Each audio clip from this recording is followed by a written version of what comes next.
They said he was too small, he was too shy, and he was too fragile to survive any professional football. He wasn't flashy at all, he didn't look good, he didn't talk much, and he definitely did not look like the next big thing. But in spite of having said all this, when Lionel Messi stepped onto the pitch, everything changed. From being rejected by doctors to dominating billion-dollar teams, his journey wasn't just unlikely, it was almost impossible. So, how did this quiet kid from Rosario become the greatest of all time? To decode this, we have to look to the beginning. Let's go back to the start. He won't grow like other kids or play sports professionally, said the doctors about Messi when he was just a little child of maybe 5, and he was filled with dreams and burning desire. But surrounded by negativity, he was almost being smothered.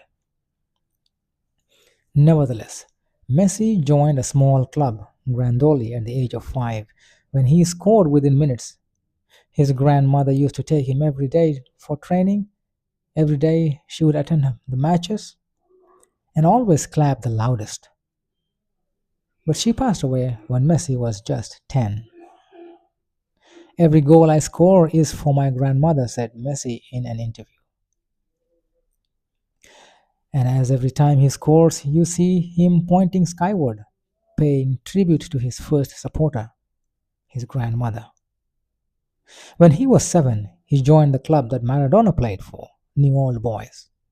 He was known for scoring 100 plus goals a season as a child, and locally, he was known as Laula because his size was such, and the way he maneuvered with the ball, people were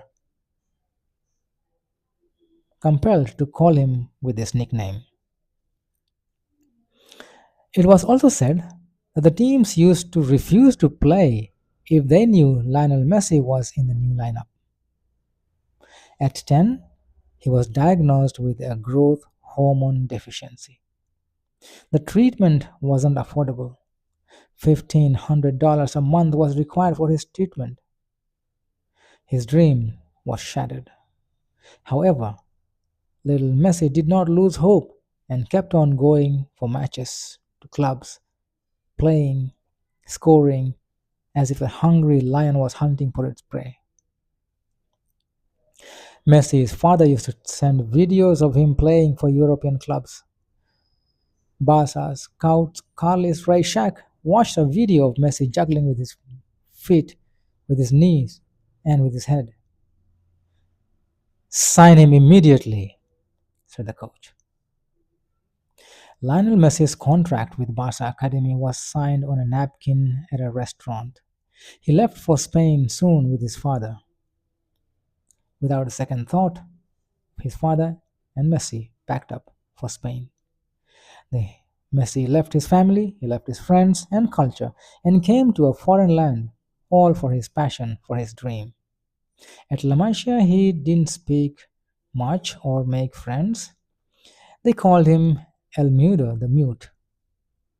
His coaches used to say that he only spoke with the ball on the pitch, and whenever he spoke to the ball obeyed him. He would also go past 4 to 5 defenders and score a goal and walk back normally. Barca knew that they had a gem, and without hesitation, they paid for all his medical treatment.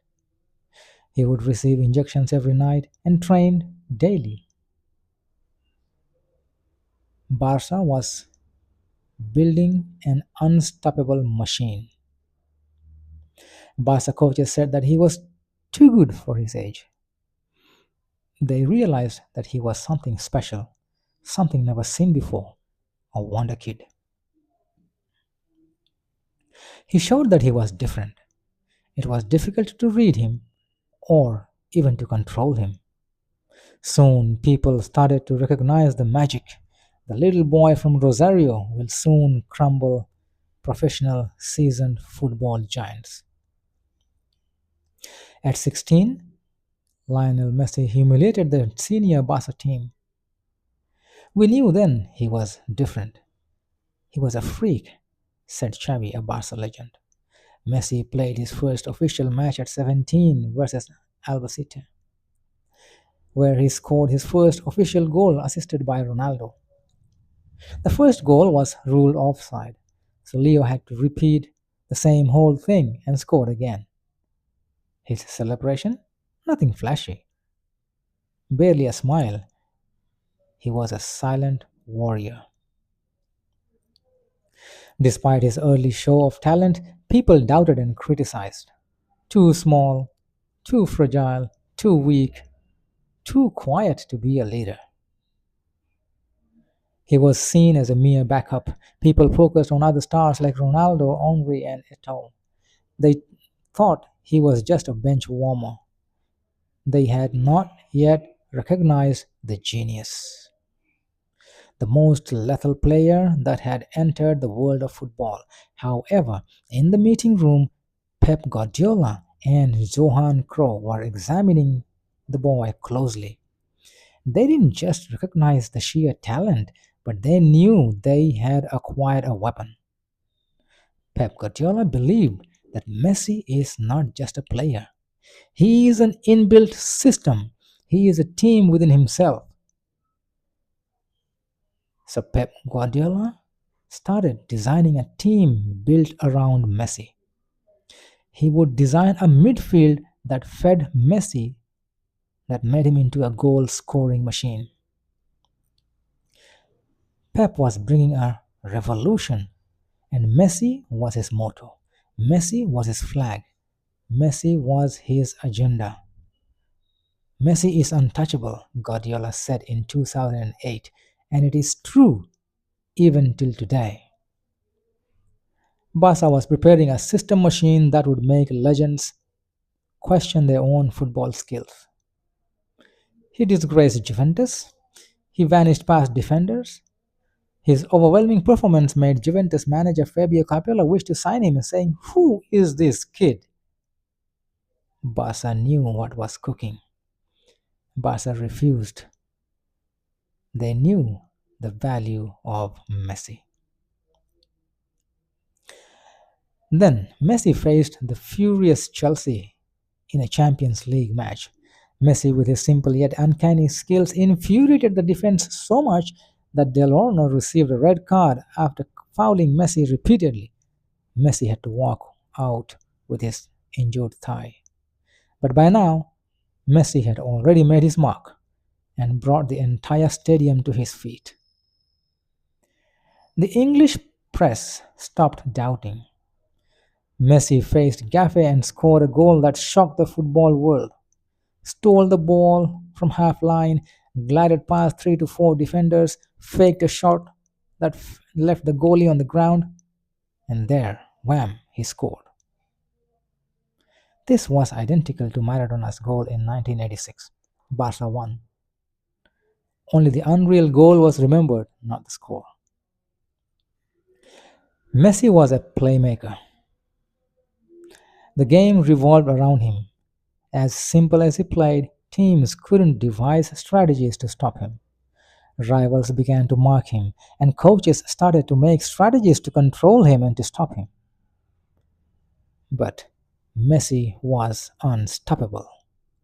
He was a thunderstorm, he was a tornado, he was slowly tearing through everything in its path. They didn't realize they were living in football's brightest era, and history was in the making. Now, Messi was 19, and he would go to war with one of the top clubs in the world, Real Madrid. Ronaldo was losing his shine, and Ricardo was under pressure and injured. The veterans looked tired, Barca was trembling, Barca was crumbling. It was on the brink of a fall. Camp was becoming silent. The media said the magic at Barca was dying. Then comes Messi to revive Barca. Great stars were with Real Madrid. Messi was going to play against the big stars, the biggest match in his lifetime, in front of a large crowd of 90,000. He was up against experienced, seasoned football professionals. Messi didn't call for a press conference, no dramas, no hype. He came early, as usual, laced his boots, trained, focused, stayed determined. Messi was a menace for Real Madrid right from the start. He started off as a left winger but was almost everywhere on the field, right, left, middle, threatening the Real Madrid people all along. Madrid scored the first goal in the 5th minute, but Messi responded with a goal in the 11th minute. Messi showed the same real magic with his left foot, shot outside of the 6-yard box, scoring a banger.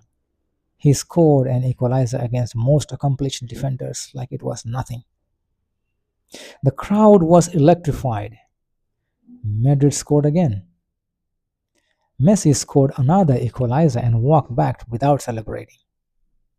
Madrid tried every possible tactics to stop Messi, but Messi simply seemed to be floating past rivals. And then, at the 90th minute, Ronaldinho passed the ball to Messi, cutting through defenders. Messi, dodging defenders, scores against the goalie, the best goalie at that time. It was a miracle by a 19-year-old. Single-handed hat-trick. Stadium was silent for a second.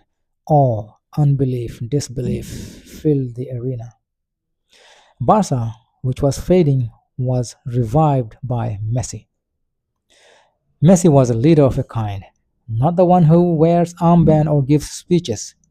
He led with his game, created chances for his team, and moved on to become an 8-time Ballon d'Or winner, the most accomplished player in football history.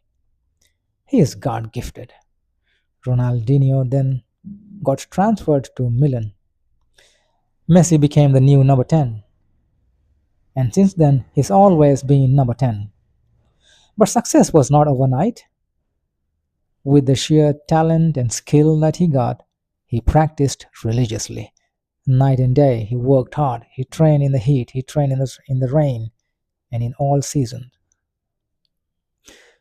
He was a World Cup champion of 2022, his GOAT. And it all started with a dream.